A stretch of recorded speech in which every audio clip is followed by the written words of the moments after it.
Hey YouTube, it's Dimitri. Today we're going to talk all about execution speed. And no, we are not going to talk about trading on this. So this is going to be somewhat shocking to many of you.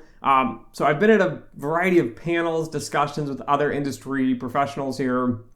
And it seems like everybody thinks that speed only matters for computation speed here. We're talking about, right, you have an algorithm, you have some sort of model. Now we're going to execute that calculation, and that only matters for high frequency trading, okay? And I get this a lot, and I get this from funds that claim to be quant funds, which I find most of them are just not quant funds. Again, some of them are going to be quant funds as well that are well established and put together, but people don't fully grasp and understand why you need execution speed a lot of times. So I'm going to go into this here, right? So first off, with trading, high frequency trading, we all understand that, right? Whoever gets to the market the fastest is supposed to get the slot. This isn't necessarily how the markets really work. There are books about this and all kinds of things, to think about. Markets aren't as fair and as well-rounded as you think. But that makes a lot of sense, right? You want to get that trade there as soon as possible. You want to take advantage of the market before the market moves. But there are other situations where you would need execution speed. And so one of the big arguments people always tell me is, Dimitri, my firm doesn't use C#. My firm doesn't use Java or C++, for example, right? My firm only uses Python, and they tout how great it is.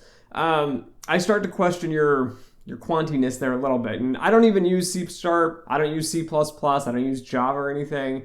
But there are going to be needs and reasons why you want different languages, different packages. There are going to be reasons why you want guys that are really good at coding. So yes, you want computer scientists, not financial engineers or quants. A lot of times you're going to want someone that can really optimize your systems. And I'm going to give you a banking example. So banking, right, the sell side, everybody thinks it is, boring and slow and it's not that exciting, but I work on the sell side, so we're going to talk about this.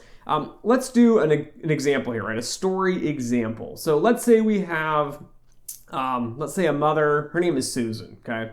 This is Susan. Susan has a car, a minivan, and it breaks down, and she's got 3 kids, and she needs to get her kids, to school, to home, to all these different events, right?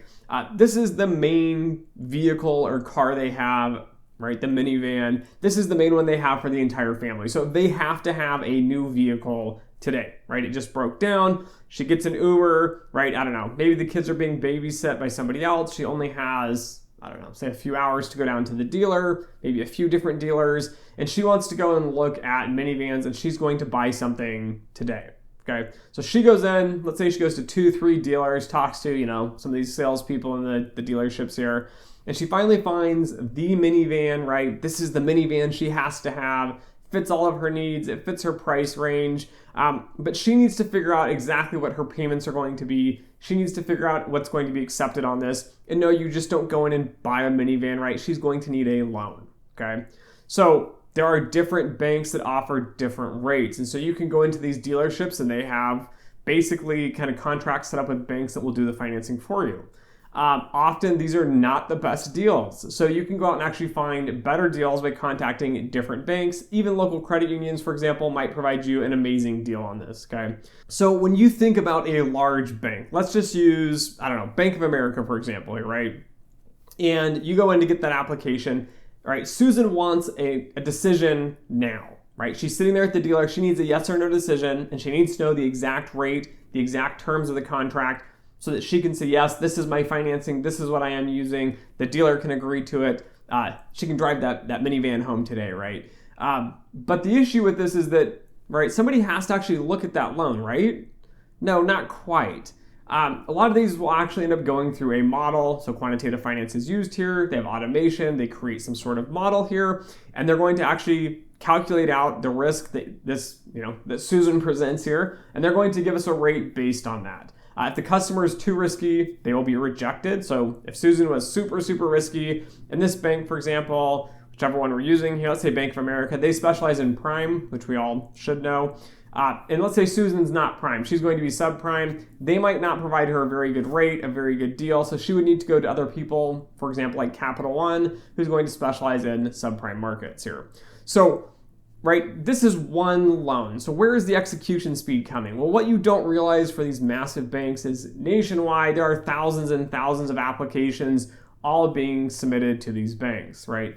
These banks don't necessarily have to fund every single one because, right, Susan, let's say, went to Bank of America, got a really terrible deal, and then she went to Capital One and got an amazing deal, right? She's going to submit multiple applications. So all these different banks have all these servers set up, and there are thousands of loan applications coming in, right? Susan doesn't want to sit and wait 2 or 3 or 4 or 5 hours or multiple days to get a decision. She needs it instantly.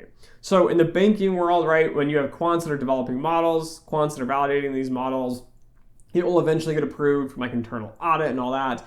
And then you'll have an implementation team, and implementation will actually code these mathematical equations for these models that make the decisioning here on these loans. They will code this into a language typically like in C#, because a lot of banks like to use Windows servers. Banks that are going to be using other servers. You can use Java, you can use C++, right? But they're going to automate these, and they need execution speed that is almost instantaneous. And this is the exact same thing for the dealer. So say you're a dealer, and I don't know, we'll pick some bank, other bank. Let's say JP Morgan Chase is your financing company for that dealer. So I believe Subaru, the bank of choice that is kind of teamed up with JP Morgan Chase and Subaru together, they're kind of a team here. So when you go down to buy a Subaru, JP Morgan Chase will actually give you a rate through Subaru. So Subaru, the dealer, is actually going to be pulling all this information for these customers as well. So the dealer's pulling, right, quotes, trying to give you a good deal.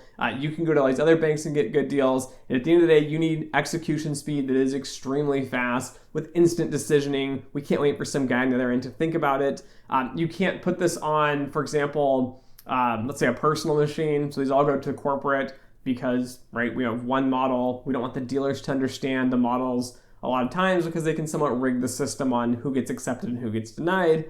But that's a whole other video here. But just to point out here, execution speed is crucial for these. Now, again, your aspect on the trading side, high frequency trading, is going to need fast execution speed. If you're a dinky little mom and pop shop trading firm, you have very small sets of data, it doesn't really matter.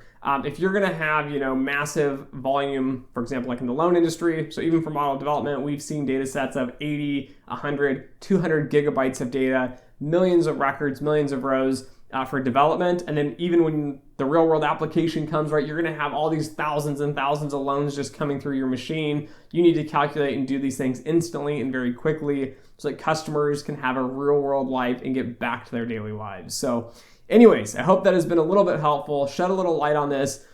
Speed, execution, right? You need implementation people, so computer scientists that are specialized in optimization, both on the buy side, so the investing side and high frequency trading. You need it on the sell side and the banking side, right? For a lot of different products, so auto, mortgage, credit cards, right? All these things that are decisioning very, very fast. There are other areas as well where you need speed and execution. So just buying, right, the slowest server possible and coding it in the highest level language possible is not always feasible in the real world. So anyways, thanks for watching. Don't forget to like, share, and subscribe. And as always, until next time.